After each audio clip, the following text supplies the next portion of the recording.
4:01, we will call the October 4th meeting of the Sherwood Advertising and Promotions Commission to order. If you will call the roll, Jamie. Danny. Here. Faith. Here. Nita. Here. Jeff. Here. April. Here. Marina. Here.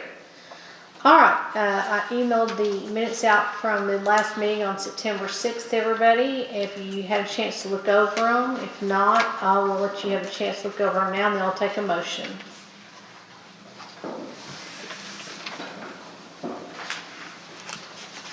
I move that we accept the minutes as presented. There's Second. a motion from April, second from Danny. If you'll call the roll, please. Danny. Yes. Faith. Yes. Nita. Yes. Jeff. Yes. April. Yes. Marina. Yes. All right. You're on, And ma'am. I'm up. All right. So city events, obviously, we just finished Sherwood Fest this past Saturday. It was a hot day, but all in all, I think it was a good day. We did 10 to 4 and had we had like 7 food vendors and rides and all that. I have the numbers if you need those. I can tell you how much revenue we made. Or if we need to go over that. We'll go over that in the budget. That's fine, okay, we'll wait on that. So yeah, it was good. The police had a national night out last night, and it looked like it was a big success too. Had a lot of people come out for that. So rolling along with our fall programming, of course we have the Christmas parade and trail lots coming up in just a few months. I had a meeting earlier to discuss the ticketing system with trail lights, if we're doing that or not doing that. We're still in discussion as to how we're going to tackle that. There's still some kinks to work out there. So we're still moving forward with it. And then I know last time we talked about the eclipse glasses, and I was going to confirm some stuff for y'all. So I spoke with the director of Arkansas STEM Coalition and confirmed that they are in fact working with the schools to provide all of the students, teachers, and faculty with eclipse glasses. So she assured me that they would take care of that. So if AMP would like to decrease the number we order and spread them out to certain areas around the city, we can do that. But they will be providing them to the elementary schools across the state. So I don't know what the commission wants to do, if you want to proceed with providing them to the school. In my opinion, they're already providing them. I feel like we could use them, to spread out to other areas. She suggested we work with homeschool groups, private schools, anything like that, because they're really working with the public schools. So she had some suggestions. And then I also got quotes for less numbers. If we were to go down to 10,000 glasses, they're 49 cents per. If we went to 5,000 glasses, they are 65 cents per. And if we went down to 2,500 glasses, they're 79 cents per. So obviously the smaller amount you order, the more they cost. I did ask because they said that they had a 5% maximum over or under run, so I had them explain that to me. Basically that means if production were to run normal, then they would print 1,000 glasses, and that's what they would send us. If production was off just a little bit, and maybe the lines were not exactly right on some of them, so 50 of them, they're not good. So they'd send 950. They would only bill us for what they end up sending us. They would not bill us for the 1,000 and only send 950. Same thing if they print them and they're shooting for 1,000 and hey, we actually got a few extra. We've got 1,050. We would get those, But that's what they were saying, it depends on how the machine cuts them, essentially. Some of them may be a little bit messed up, but they would only charge for what they actually end up shipping us. So that was the clarification on that. So there are the numbers for you if you want to discuss or see how many you feel like we need to order. If you think 10,000 is going to be plenty, then I'll move ahead and go ahead and order the 10,000. Whatever y'all think is best. All right, guys, so at this time, floor is open for discussion on how many glasses you want us to order. Is the other place just doing elementary schools? Are you talking about the STEM? Yeah. Yes, they're doing every student in the state of Arkansas.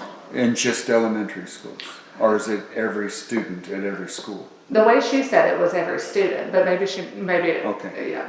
Either I was gonna say, way. if they're doing just elementary, we've only got one middle school in Sherwood. Right. We could, Right, now my understanding was every student in the state was their goal. because I'm assuming that the schools are all gonna be closed that day, or they're I gonna, asked her that as I think well. said they are, I think. Yeah, I asked her that as well. She said that Pulaski County Special School District right now is still in school that day. She said, I can't tell you what they're talking about behind the scenes. They may be discussing not having school that day. That She makes- said, some schools decided before they even put out their calendar for the year, they were gonna be off that day.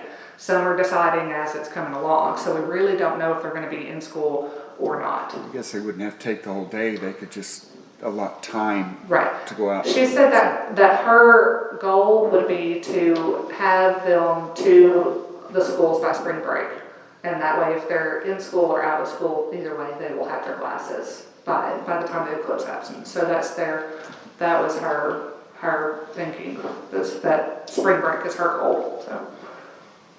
So we have Abundant Life, I mean, what other private? We have Lisa Lisa Academy. Academy. Yeah. Okay.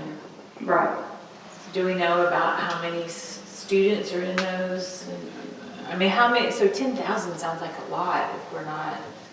But I guess we're also providing them for people, not just students, but we're also providing them to, Yeah, like, if we have the event, at the Greens, we'll have them there to pass out. And like I said, we can put them across the city, we can say, hey, stop by City Hall and grab you some eclipse classes, stop by the rec center and grab you some eclipse classes, stop by the support staff. need at least. We could have them spread out, but, so we're not just gonna be providing them for students, we're also providing them for others as well. correct. If that's your desire. What's our budget? Because I knew we were tight on that. Well, we're gonna discuss the budget, so maybe what we need to do is circle back to this, when we get to the budget. Because this would Okay, be so a this next, comes out of this would be a next next This will be year's in- budget, right? This will be in their advertising for next year's Yeah. budget, so Okay. if there's a math whiz on board, over there somewhere, that wants to start. Have you already got all this figured out, ma'am? I've got what they sent, but it depends on however many they send. Because of the plus and minus. So, 10,000 glasses is gonna be around $5,000. Correct. Okay. All right. And I am meeting with my Eclipse committee on Friday, so we can discuss further what we're thinking about doing for the eclipse and what kind of, ideas we have, so, I meet with them on Friday. And I think that's all I have for events. Very good. Any questions for Jamie?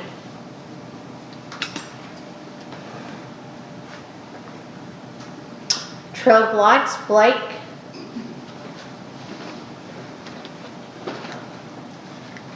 The update is we have the lift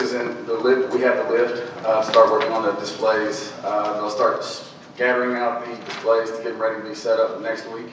Following week they should start setting them up and we'll have them up. They'll have them up in no time, the way that they operate. So, Jamie, have we got anywhere on with the ticketing system? You still got meetings going on with that, with the PD? Yes. Yes, we had a meeting today and Cameron with IT is going to kind of mock up the ticketing system that we would use. And his plan is to have that kind of mocked up by the end of day tomorrow. So then Friday, he's going to send it to a couple of police officers and have them test it out. And of course, we're gonna, see if it's feasible. We haven't completely said yes, or no concerning the ticketing system. At this point, we're not sure we have enough advertising time To do it this year. to do it this year, correct? So That makes sense. That works. It may not be something we can do this year, so at least they're working on it. it's my opinion that 2 months is not a big enough window to try to push out a ticketing system, but maybe if we tried, I don't know, doing one night, maybe if we just try doing some VIP tickets this year just to see how it goes. I don't know, like I think said. that the VIP ticketing system for this year might be a good idea to test Yeah. that system out for this year. And that's what we discussed, is seeing just how a ticketing system works, and then we can kind of know for next year. So yeah, but like I said, we're still discussing it. Of course, Heather won't be back until 2 more weeks. So I deferred to her and said she would be the one to ask the marketing questions, because that's not my forte. What about if we did like maybe some kind of VIP ticketing event and they actually had to pay money and we donate the money to something? I don't know. So that's a discussion for another time. Right. But I don't want to I don't want to dig deep into Right. that right now. But something that can be discussed at another time. Yeah. To answer your question, we're not sure yet. Yes, we're still discussing it. Perfect. And that is I think Dee's also gonna get some displays from her vendor to potentially talk about for a later time as well. So Okay. she was on the phone with me today. Very good. So you're going to start getting the displays up. Yeah, they're and- starting next week to spread them out, and then they're gonna start putting them up. So from what I understand, or understood from talking with Diana today, is that you discarded some displays. We got like 8 or 9 new displays, and so we're going to be spreading displays out more this year. So actually, the old displays that we took down are some of the really old ones that didn't have the LED light. So what we will see next year will be brighter and clearer, and they're going to be spread out so that you'll be able to, or this year, excuse me, because we still have this still be this year. You'll be able to see everything a lot better, and it'll be brighter and clearer. So is that what my understanding is, Blake? We went through and created a list. I'm not sure if we get rid of some or do we? Yeah, we're doing them by years. The oldest ones come out first. And then, next year another batch will come out and we put new ones in. But yes, we didn't replace as many with new as we took out, so there will be bigger gaps between them, so you can see them better. And we contacted the individuals that. Yes. So we did reached do out that. to them that opportunity to redo theirs or get a new one as well, so. Huh. We're about ready for that. Do you have anything else to report on that, Blake? I do not. All right, let's stay on up there and let's go. Trail of Lights building, we are done. So go back to your back page and it says 2020 major projects. It's back there in one of those pages in this packet. Anyway, I don't know if it's on the back page, but it's on one of those packages. Okay. Okay, we are done with Trail of Lights building expansion, and you had 1,886.06 left out of that project that you could roll over to another project, I guess. Is that what we did? What'd you do with it? We're gonna use that to put electric in that building. So we Okay. added to it, and it's like a big tunnel. You can't see it there. Okay, So Northwood Rock's gonna set a pole, we're gonna feed a panel over to it, and then put lights in there. okay. How much was left for that? 1886.06 is what she has down. Okay. And then soccer, all the money was used out of it, and y'all are working on the middle part of the area right now, and that's getting dressed and, It looks green. It's still got a long way to go. okay. We will get that as soon as we can as far as matching that. And we're gonna have to also put that irrigation in, which we're gonna do ourselves, so. Okay. Now down to the biggie, the Greens parking lot. All right, there was we got with half, we issued a punch list to HICO, and there was 27 items on the punch list. We had an update today that they're gonna be done by the end of the week. However, one of the big issues on the punch list is the handrails and that were already included. They've yet to order those, so, they've got to get those orders and get those up. That was number 2 on the punch list, so I'm guessing based on the email, they're gonna have everything else done, and we will go behind them as we have, every step of the way. We'll meet out there with half and go double check everything. They got, a laundry list of pictures, so we'll be able to go through it and then double check. To dispel any rumors, I know there's big talk out there, the fire trucks can navigate through there. They can come in when there's parking there and everything like that. I think fire chief posted some videos to confirm that, so that's just been a little topic about there as far as that goes. But I think we're close to having that knocked out. We've got to get those handrails done. There's it's walking down the ramp, and there's also it's going to block off a couple areas that could be fall hazards that we've got to get them up. We're probably going to have to go set something up in the meantime to ensure nobody gets hurt out there. So in some of the stuff, the punch list as they've completed stuff, we've already gone out there and they've torn out some more concrete, and they've got some other issues that we're staying on with. So, but it's been a interesting process. I think they've submitted 14 change orders total. We've accepted 2. Some of them we're able to do ourselves. A lot of them we were able to do it ourselves, and others we couldn't justify. So I think those change orders totaled a little over well over 100,000, and I think it was accepted about $14,000 worth. So we've been pretty on top of it. Half's done a good job. Sean's been out there. We had several meetings out there, so we're pretty confident we're gonna be right where we need to be and get it done. Now we just gotta get those handrails and get a few other things sold up, and then we'll be ready to call that good as well. Okay, and you see the price on here, also to dispel any rumors. Correct. We've so far have only spent 326, well, we have 326 left to spend, so we haven't spent, of course, we haven't been invoiced for a lot of our No, invoices yet. there's a big one that's coming that they. There's a big one coming, but it will not, we have budgeted $622,560 is what we have budgeted, which is our $600,000 for the 2023 budget. We did a change order of $75.60 and another one of $15,000. So we will not be out of A&P. We won't be going over that $622,560, and I That's correct.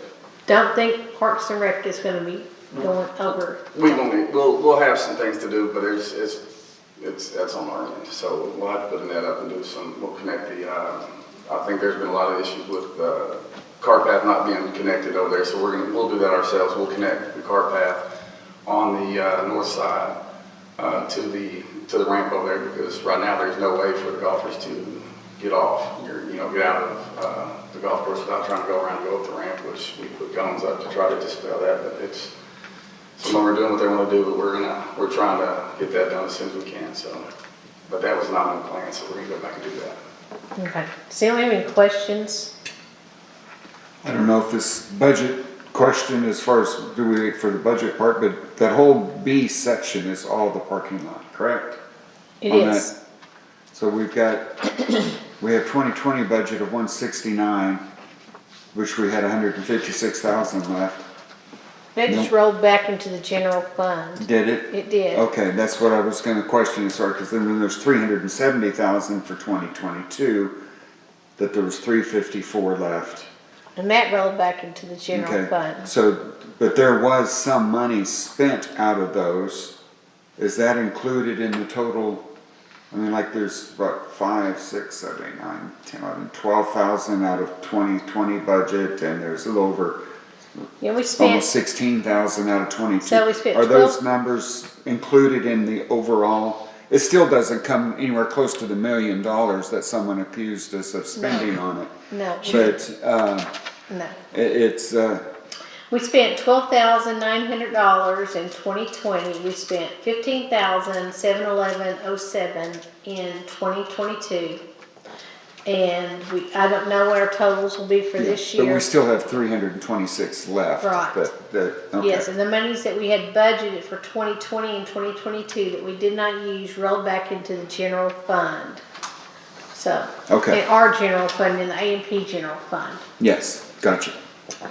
That makes sense. Okay.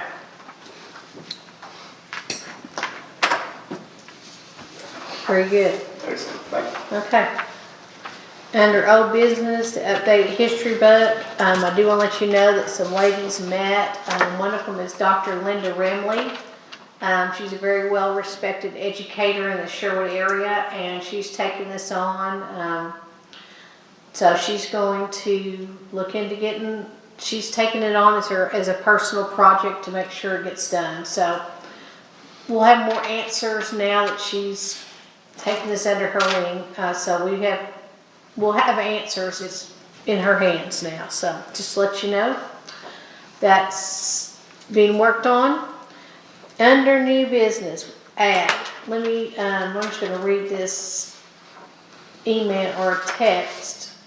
It's an email. This is from Heather Jenkins, and she is out of town.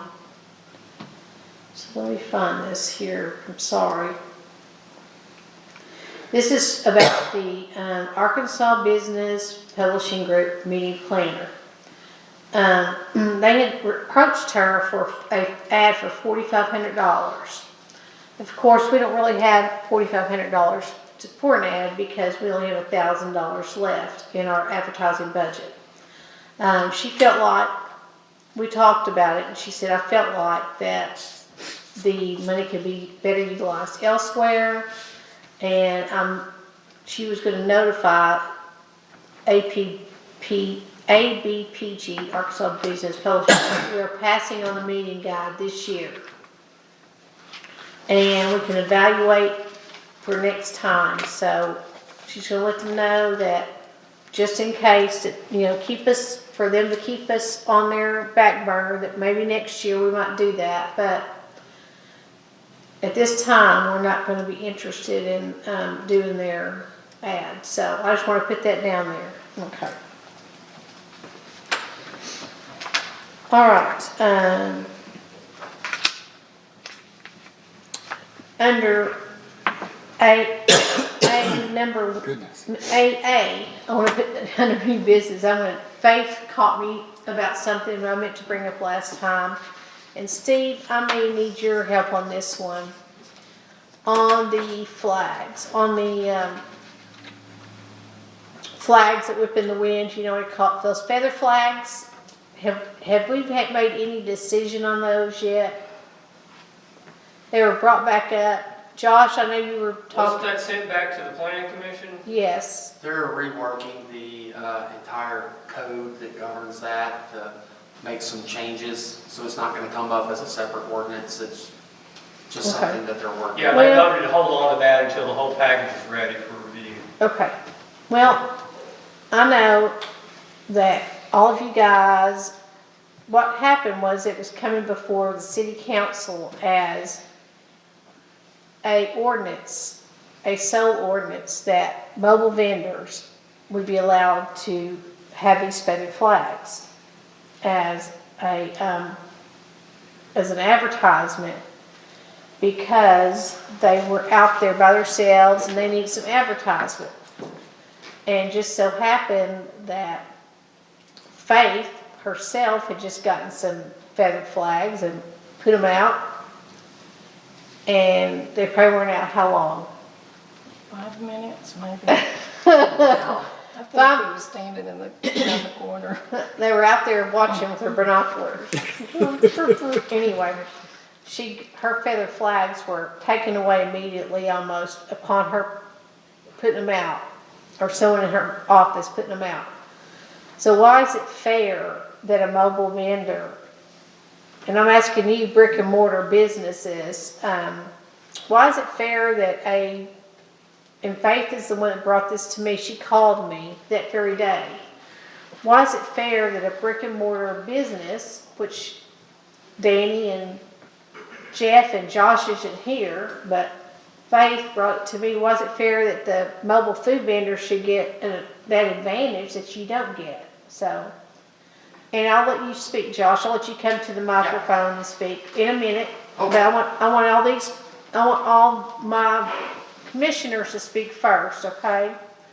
And I want Faith to speak since she is the one that brought it to my attention, and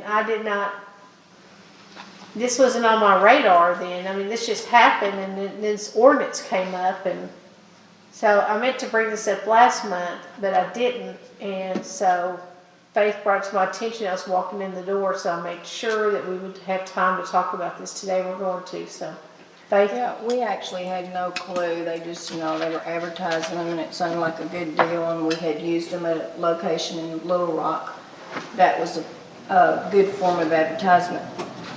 But it was really, I know he had to be across the street, maybe if that one, there's one that he did have the flag at the dispensary. Anyway, the food truck was there. But, I can understand if it's blocking, like you're being able to see to pull in someplace, there should be something. But if it's like even close to the building, I don't understand if you can plant a tree there, why you can't put Two Sisters there. But anyway, and then we got a really bad reprimand that if they saw it again, we would be, what'd they say, not penalized, but charged, and it was pretty. Violation charge. Yeah, it sounded a lot stronger Does this than come from that, the code? though. Yeah. Imagine that. Imagine. But anyway, if we can't have them, then we accept that. But then when I'm driving down Kill Avenue, there's like PVC pipe with flags going this way.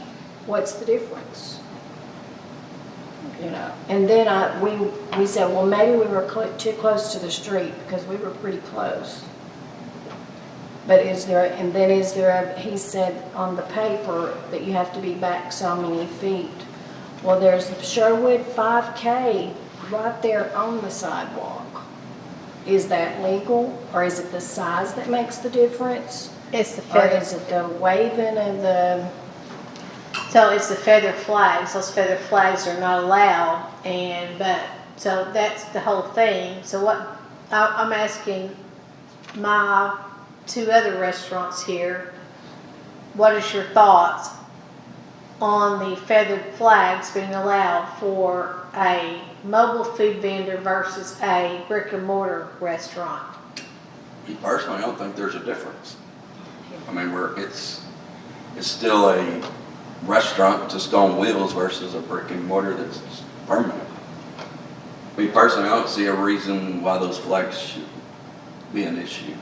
I mean, you're trying to draw attention to your establishment. Well, basically, they're not allowed on any business. Those feathered flags are not allowed, period. But what I'm saying is if, I don't care if it's Eagle Bank or Two Sisters or Ace Hardware, no one can have them. But if Taco on Wheels can have them, why should they be allowed to have them and Popeyes can't? That's what I'm asking. I'm asking for y'all's opinion to bring before the city. So April and I can advocate if that's what y'all want us to do for you guys. That's what we're here to do. We're supposed to advocate for you guys. Hey, Marina, can I speak to this just for a second? Sure. Because Faith has called me about this, is why I'm asking. The issue that we need to take into consideration is not necessarily fairness, but rather creating a class that's given a privilege that you're not given to another class. The Supreme Court in the Reed case, which is what changed all this in terms of signage, says that it has to be content neutral. The sign has to be content neutral. So we have to be careful if we create a category and say, it's okay for you to have this, but everybody else can't have this. That to me might be suspect in terms of whether or not it remains content neutral. So it's kind of an everybody or nobody proposition, and you can't really take into consideration the message. But if you're giving one group freedom to do one thing and another group you're not, that's where you're going to run into some issues. And that's basically what I'm saying. You're letting everybody else have this feather, cannot have the feather flag, but you're getting one group to have the feather flag, right? You can't say category X gets feathered flags, all the other categories don't, because then I think you're creating something that's not content neutral. That sounds like what it is And- right now. So, I mean, if I'm understanding what Steve just said, that means any business, whether it be a clothing outlet, whether it be a bank, whether it be, if you're gonna let one retail outlet or group have it, you need to let everyone have it. I think that Is that correct? So the ordinance that came before us for the feathered flags will not come back before us then. Well, I don't want to say that it won't come back before you, but there was a discussion at the commission level, and I spoke with the chairman about this very issue, about whether or not this might be arguably a violation of the Reed holding. And our consultant said that in addition to this zoning regulation consideration, he had several others in mind too.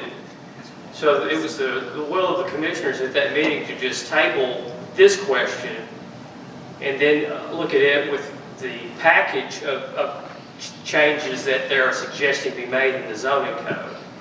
I think that the commission is resistant, the commission meaning the planning commission, is resistant to adopting a zoning code, which we've done, which I think is a good document, and then coming back in and kind of piecemeal changing it. It defeats the purpose that the code was there in the first place, is the document that's to be taken as a whole. Okay. So right now, you don't need to worry about anyone having a feathered flag up, Except in C4.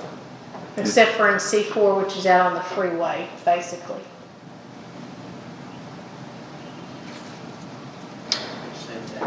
I don't see the city ever letting every business have feathered flags up and down the street. I just don't see that happening.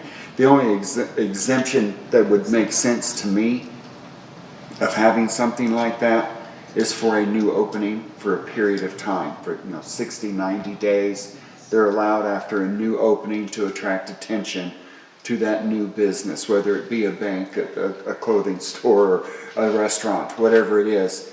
That would be the exception that I would see to that as far as having that, because if you allowed it for everybody, it'd just be Flag City up and down the street. And that would not be attractive. But having it for a temporary purpose, for a special event, maybe a permit only type thing, for a special event of some sort, might be reasonable to have. And that we have that in, I believe it's Hot Springs. We can do that for limited things. And North Little Rock, I think we can do the same thing. So. Okay, well, I hope that answers everybody's questions on that. All right. So can I clarify some things real quick? You sure can. So just so you guys know what I actually asked for when I asked plans and permitting about this, I was asked if the mobile food vendors could put their feather flags that actually sit in pole holders on the side of their truck to show that they're open. That was what I asked for. Just when they're open, hey, yes, we're open, but it's actually physically attached to the side of the truck. Nowhere away from the truck, nothing else. And then somehow that request got spawned further into, well, what about doing something similar like North Little Rock has, where they could put it out, we do a permitting, and my only ask, the only thing that I was asked by these mobile food vendors was, we need a way to show that we're open. like, our truck is there, but sometimes we're not. So that flag is kind of the food truck standard for we're open. If that flag's flying, we're there. If the flag is down, we're not. So that was what they asked for, and that's what I asked for, was can we just allow them on the days that they're open to put the flag that attaches to the outside of their truck? And that was, so this thing got taken a lot further than what I intended it to get taken. I just simply wanted those mobile food vendors to have an opportunity to have basically a big, yes, I'm open sign. And I wouldn't mind, having an ordinance that allows for grand openings and things like that with appropriate setback off the street for a grace period of time. 30 days after opening, you can have this, but you have to go and get a permit for it. And that way we know when it needs to come down. I think that it's right. The reason why they sell is because they work. Yeah. So They're very nice. All right, I think that will close that discussion on that one. Next, we have our budget. Okay.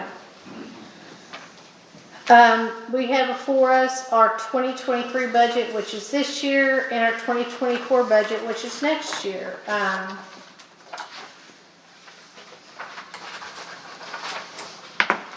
I am going off, we have not had our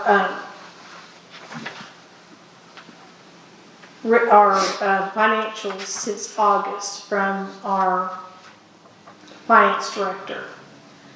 And so I don't have any updated financials since August. So basically, I don't have September's. So it's just 1 month I'm behind, but basically I'm going off August financials. And going off August financials, I'm looking at our revenues for A&P as basically being flat. We haven't really gotten any restaurants this year. The only new restaurant that we've gotten this year was a coffee place, Dark Side Coffee. That's the only new place we've gotten. We've lost Zaxby's. We will be hopefully getting it back. So we haven't got anything new. So our revenues are flat.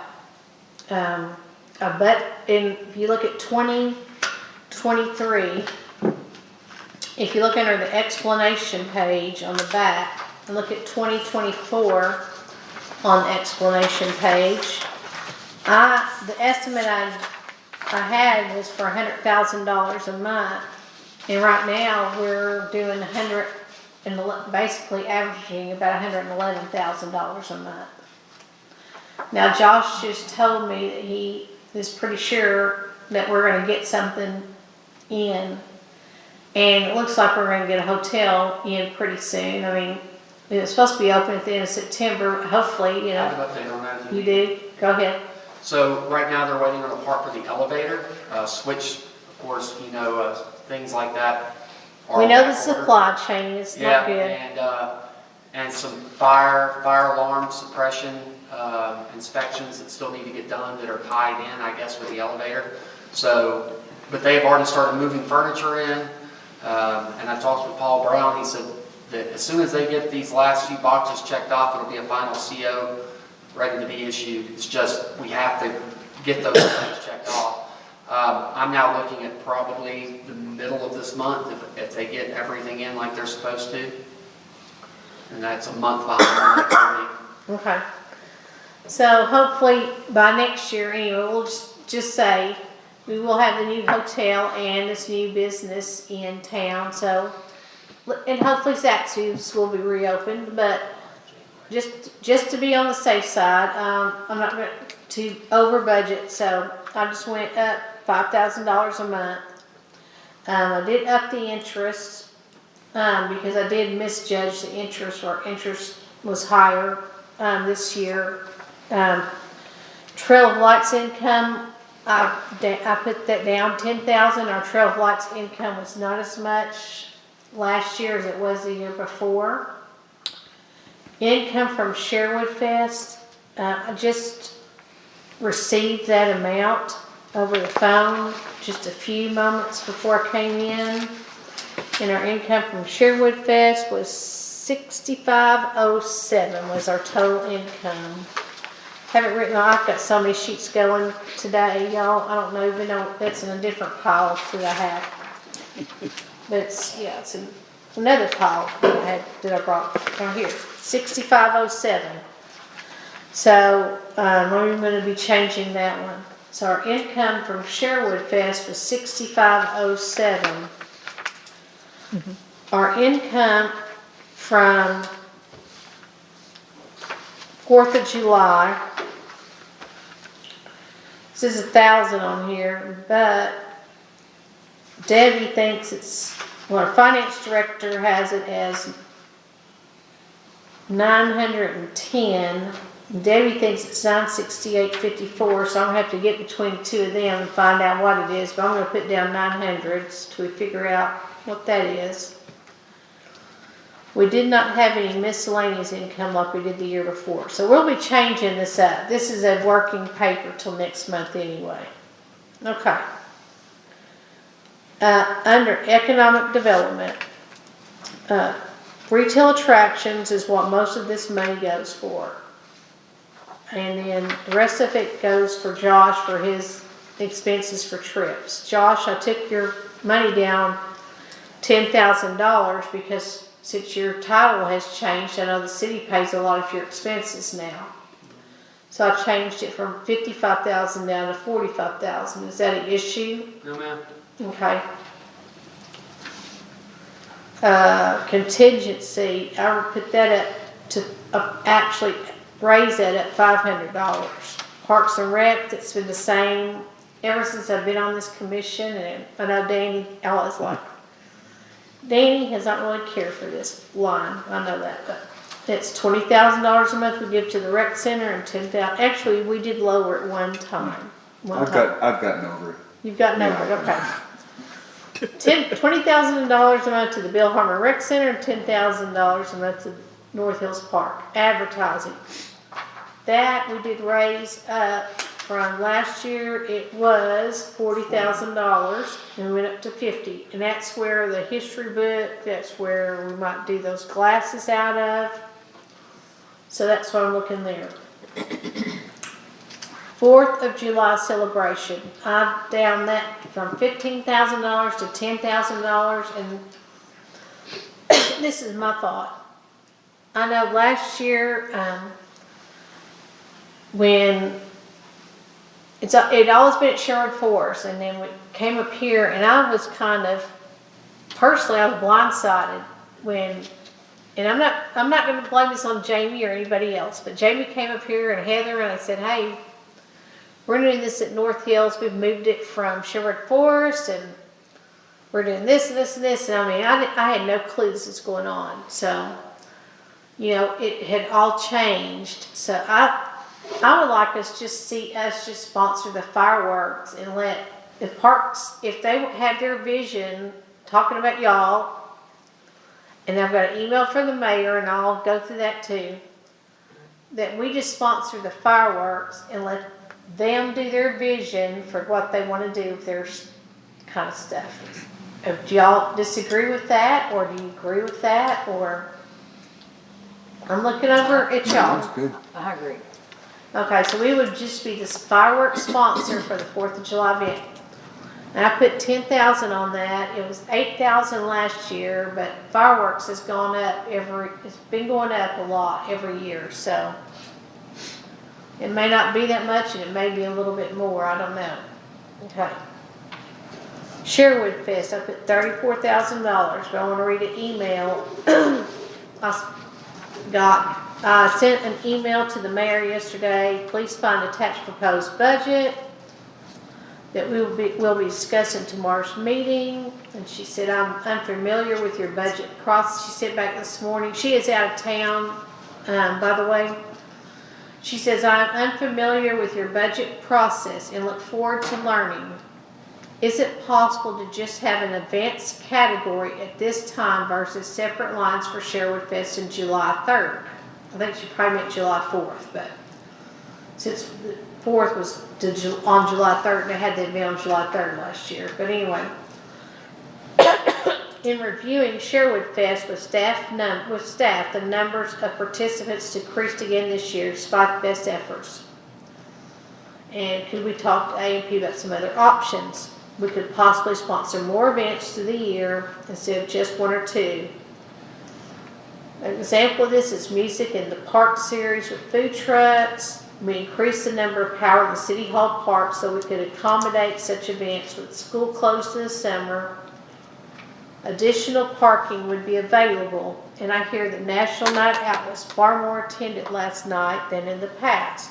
Maybe this could grow. We've also talked about a Sherwood Winter Festival that could coordinate with the weekend of the Christmas parade and the opening of the Trail of Lights. Excuse me for 1 second, please. We can once again use the City Hall area and have music, choirs, food vendors, as well as vendors selling items for Christmas gifts. We could utilize the Senior Center for craft vendors and call it Santa's Workshop. The smaller, tighter area would create the togetherness needed for a more festive atmosphere. These are just some ideas that staff has brainstormed about. July 3rd was so successful, and we have ideas to make it even bigger and better. One thing we are researching is a drone show before the fireworks. This would make us stand out from everyone else. We can expand the food options and create a large tenant area of tables, chairs, and fans that people can sit under. I do not know how much money in revenue we received, that A&P received, and I just mentioned that. I think I'll go over it again real fast from the event. But the downstairs, which is Joey's, excuse me, Joey's sold out of food and adult beverages, and there were long lines at the food trucks. Nothing about the suggestion is definitive. I just think we could have a conversation. Perhaps we could schedule time to talk about different ideas. I could even arrange to have a staff presentation at next month's meeting. I'm not trying to overstep. Thanks for all you do. Mayor Mary Jo. So, as I said, we had the income is, there's two different, it's either 910 or 968.54, but $300 of that was from rental, was income received for the food trucks. They paid $50 each. There were 6 food trucks. $500 of that was for water sponsorship from Bake OZK. We know that. We just don't know where the rest of the income came from right now. So I'm not sure, where we're going to get where the other income is going to come from. So I don't know. So I think what we would probably do then is I'm thinking that the staff, what we do is we fund these events, and the staff works them. So if she doesn't want her staff to do Sherwood Fest, then Sherwood Fest isn't going to happen. Even if we want it to happen, it's not going to happen. So I'm just going to change the line 6 Sherwood Fest to Sherwood Events and still leave it at $34,000. So I hate that because how long Sherwood Fest did you say? I believe this is the 46th annual or 47th. I don't have it. I can't remember. And that's very sad because I remember going to it when it was over in Delmont Park, which at one time was Triangle Park. But if her and her staff don't want to do it, then it can't be done. We can't make them do that. So I'm going to change line 6 to Sherwood Events, and it'll be $34,000. Line number 7 is Parks and Rec's expense allowance, and this money is used for the city calendar and the Christmas parade. Line number 8 is office expense, and I did go up on that at $500, and that's what we use for checks and forms and stuff, and those forms do go up every once in a while. So those are used in the office over in the city clerk's office. Trail of Lights, that is used for the electricity, bulb replacement, and the groups that we use to man the trail. We pay those groups candy canes, advertising, and all expenses used for the trail. Line 10 is maintenance. Now I've got question marks there. Blake, I'm going to need you at this time.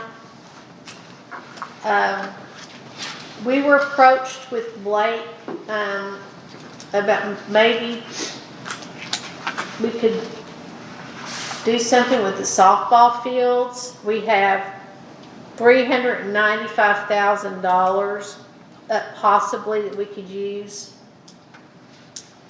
for maintenance. If not, I mean, we could throw some more money back into something else, but would you, I have a sheet of paper here, I'll be happy to pass it around, let everybody look at it. But, Blake, if you wanna tell everybody about this. Is that the softball field? This is the softball field, and this is without us going into any of our reserves. And after that, you can explain the baseball fields, and if we do the baseball fields, we'll have to go into the reserves. Well, that one actually would end up being, the high school is looking to possibly play on turf, and if the first field we do would be field 5, which is on the baseball side, which would move the softball team to field 5, closer to the side by the blue building where they, kind of house their stuff at. So that's where that would be. It would be for the softball team. We're looking at avenues to potentially turf the fields out there. There's been a big call for it for years. We've got a lot of issues out there beyond the field scope. We're looking, this year we redid the bathrooms at both facilities. And we are, that is step one of getting the fields turfed, which has been proposed as a potential draw to get tournaments back. Because the weekends over there on the baseball side are bare. There's not tournaments over there. The league doesn't even use them on the weekends. So the thought is we turf the fields. We've been approached and spoke with a tournament director who's running Central Arkansas tournaments, and that would be a big draw for them to switch to us. We have a lot of interesting people coming back to Silver Hills, but all the tournaments, for the most part, are out at Cabot and Conway, which are turf fields. And there's, thought of if we turf the fields, we'll be able to do a lot more. So, and that, it also helps the high school with what they want to do with their fields as well. They play on. So we have 2 options on the field, softball versus baseball. If we do softball, we can do the fields without dipping into reserves. If we do baseball, we'll have to dip into reserves. And by the baseball one, that is for field 1. That is the big field. Those are like field 5, which are, and it's infield only on those prices. So field 1 is the big baseball field where the high school plays baseball and the older kids play baseball. How much is that one? I have it. It's the 510? Yes. So that would be for field 1, which is the big baseball field. That's infield only, and redoing the fencing and around there. And the other one would be field 5, where they would like to play softball. They're move their softball field to. So. And that would be turf as well? Yes, infield, and turf pricing is based on square footage. And your outfield is where the square footage is. So we've, looked at various options. And if we are eventually going to be able to do the fields, the best way to do it will be infield only. And there's several surrounding cities that do that. But I think the cost, if we're thinking about going to turf, infield only is the way to go, or it will cost an outrageous amount of money. So these are already high prices as it is, So what's the reason for going to turf and not sticking with natural grass? What are they saying are the advantages? Rainouts. Okay. And that's even going to league. Yeah, I get that. I think, there's an internal drainage system with turf. I've heard it said it can rain, up to about 3 hours before the tournaments, and then that water will shed off. How does that affect the infield dirt from base to base? It'll be turfed. That'll be turf. Yes, it's like, so your line, your baseball, everything inside the infield area will be turfed. You'll have turf leading into the bases. The bases will be set. You can have a temporary mound that you put out there for different age groups, and you can set bases in there for 3 different age groups, however you want to do that as well. And then home plate, there are some turf companies that do replacement areas, like say for your batter's boxes, first base circle type things, where they do kind of tear out types things because it does wear. But it's all turf. So there's no dirt left on the field? no. So you're talking about the Legion Field, which is the big field where the high school plays. So my question to that is, I get that, I've seen it, but we're talking about the high school uses it. Where does the county come in to help and fund some of that?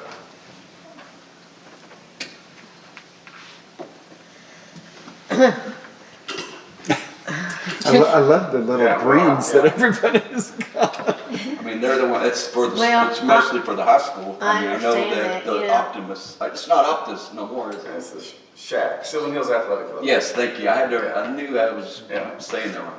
I know they use it too. They but- do, and does Abundant Life still use that? Abundant Life does, Lisa Academy uses it also, so it's not just, it's mainly used by Sylvan Hills. There's a adult league that wants to come and play as well. They've started ringing during off seasons and stuff, so.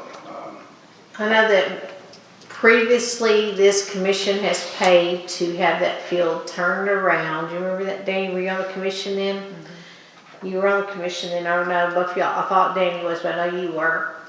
And we also paid to have the grandstand done. So we have paid quite a bit of money, and we have invested in that field. But I wanted to also present the softball side because, as I've been told, we always don't, not everything's always about the boys, the girls also should have a chance. And I just want us to throw this out there. If we do the boys, we're gonna have to dip into reserves again, which we've done quite a few years in a row. It's not gonna be a big deal if we have to do that, but if we do the boys, we will have to dip into reserves. So I want y'all to, this is not a one-man show here. I want y'all to clarify, discuss. that will be on the baseball side is where we're gonna start. Eventually, we want to do the softball as well. But for the field, these two purposes, it's field 1 and field 5. As far as those. So the field 5 would be used for the It softball? would be used for the high school softball, and then the league for basically baseball and t-ball would be on there. What do we have in reserves? Like I said, we are going off of, we're going off August financials, so hang on a second. Luckily, I have That monster book? I got my monster book here, but we do have August financials in here. Okay.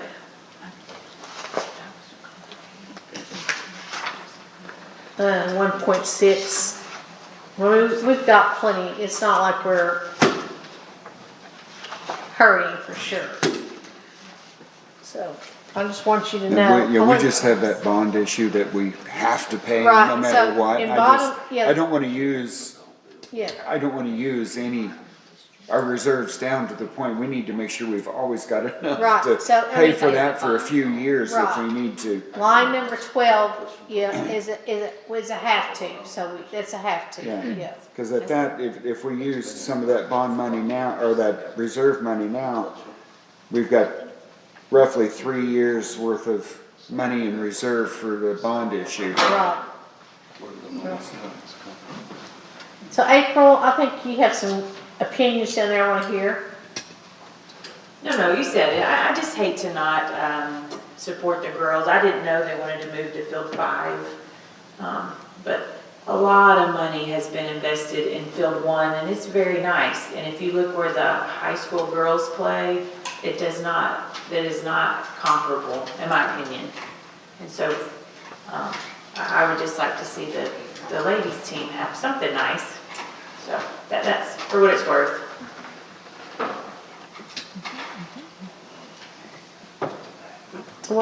So what do y'all want to do? April? Oh, gosh, so the way we're gonna vote next month, is that right? That's correct.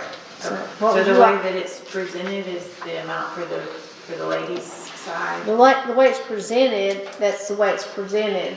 But if we want to do the boys' side, we just have to take money out of reserves. That would be about 425,000, if I did my quick math right. Right.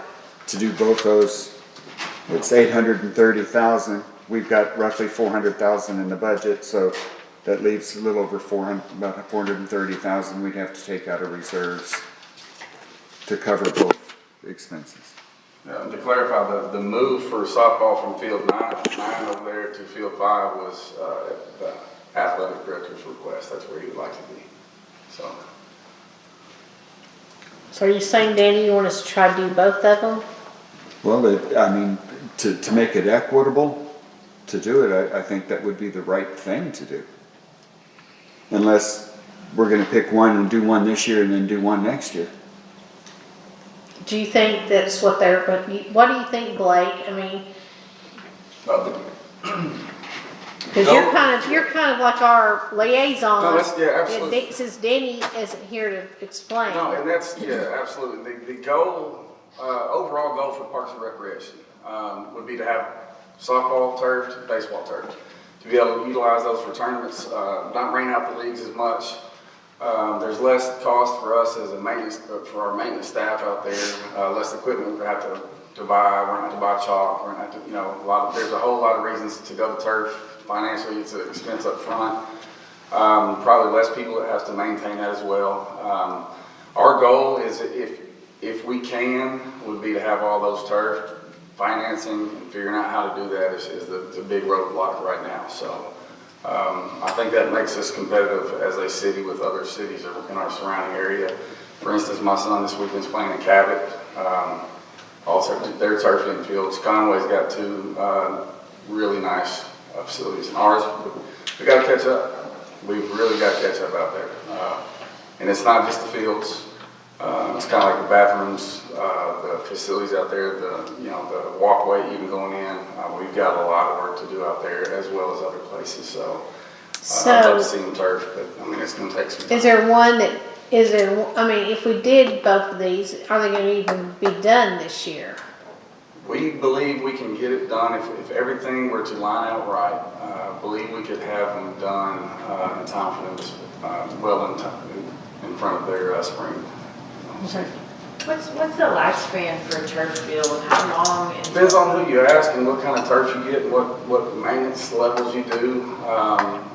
There's some that have quoted us 15 years before anything needs to be replaced, and then there's some that say you're going to have to replace worn spots every 10, and really just depends on who you talk to and the level of play on there. With what we are looking to do out also, even if we bring in tournaments, we're not going to do it every weekend.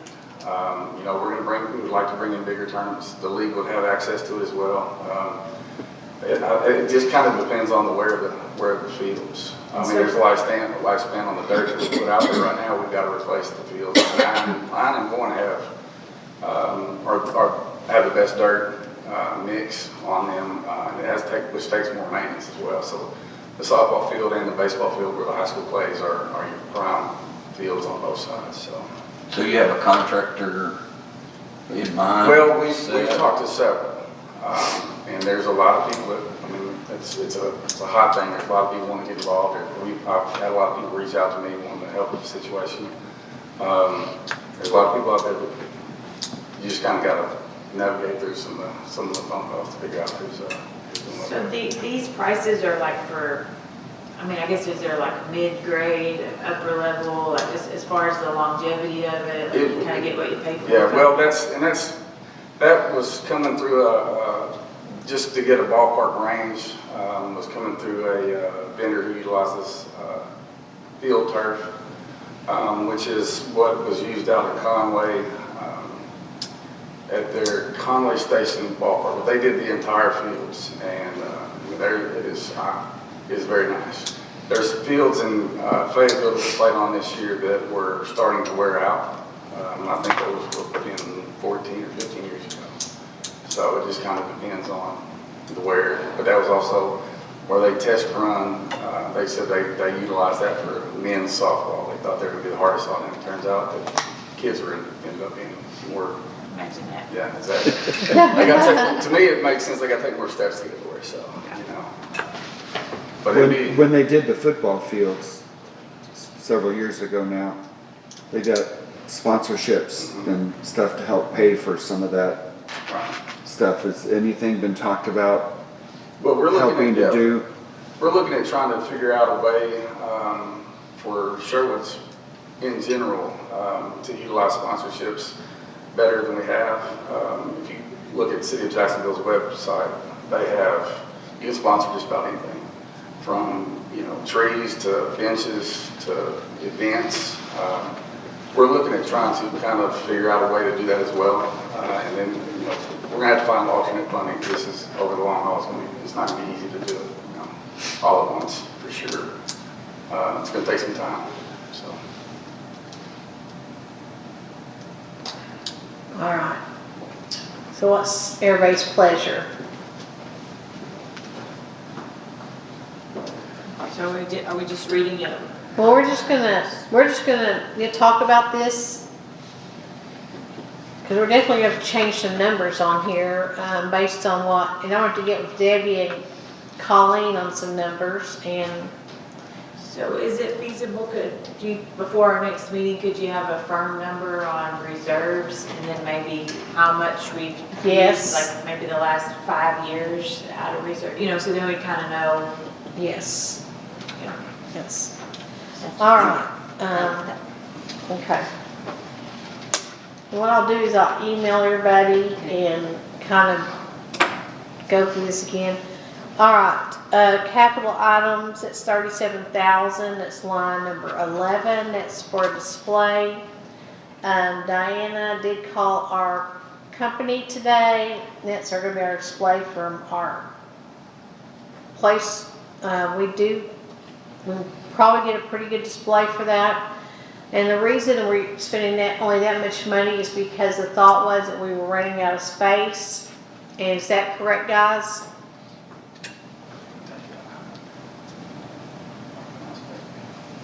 No. Space-wise, I thought, you know, even when we drove around, we saw places where we could put some stuff. Okay, so if we want to go a little bit higher, we can go a little bit more than that. Yeah, what was the size you said that?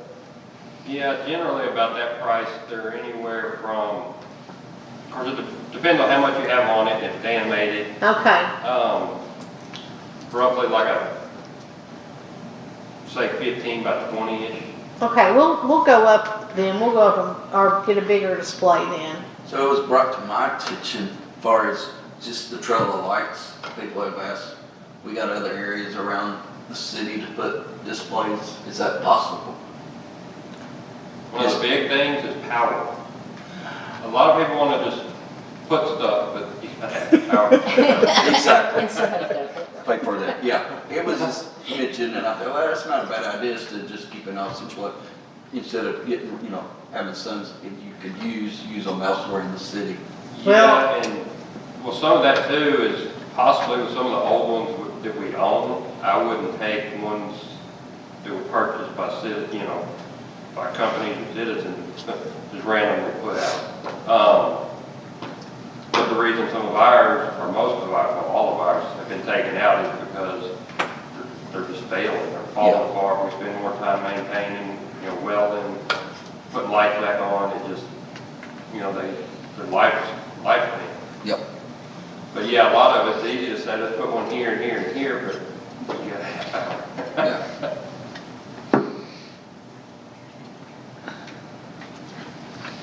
All right. All right, so that is the budget as presented. We may go up a little bit on income, considering the Holiday Inn Express is going to be open, and we're going to have a Holiday Inn. What's that commercial? I don't know. I'm so tired right now after all this number crunching today I've been doing, and calling Debbie and calling Jamie and calling Debbie. So there we go. All right. Next thing on the agenda. Do we want to talk about the eclipse classes? Oh, yeah, we already did. I mean, how many am I ordering? I think you can order, don't y'all think she should order the 10,000? Especially if probably gonna have an event. Yeah. Yes. And we would have to Yeah. have one for that. 10,000. Okay, so y'all agree with the 10,000 on the eclipse glasses? Okay. Do we need a motion? April? That's fine. Yeah, make that motion, Dan. I'll make the motion that we order the 10,000 quantity of the eclipse glasses. Second. You wanna call the roll? Was that Nita that seconded? Was it you? Okay. I wasn't looking to see where it came from. Danny, Yes. Faith, Nita, Yes. Jeff, Yes. April, Yes. Marina. Yes.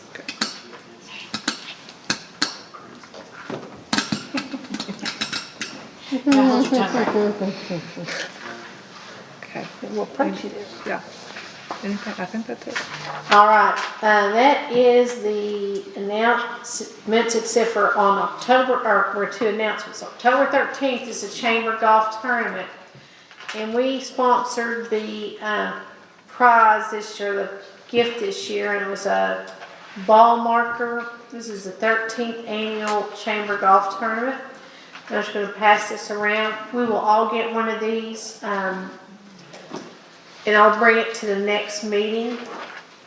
So, that's it. Steve has those. They turned out really nice. Just pass it around. All right, everybody can leave. Does Steve need to stay, Debbie? He does need to stay, okay? Okay, bye guys. All right, we are back in session. We went over the financials. Does anyone want to make some motions or a motion? We did have two restaurants, excuse me, I guess. Let me go explain. We have two restaurants that are 3 months behind, and we need a motion that letters go out on those two restaurants. So moved. Second. Call the roll, please. Danny, Yes. Faith, Yes. Nita, Yes. Jeff, Yes. April, Yes. Marina. Yes. Who was the motion and did he make? We have a motion to adjourn. So moved. So moved. I'm gonna say Nita seconded. Okay,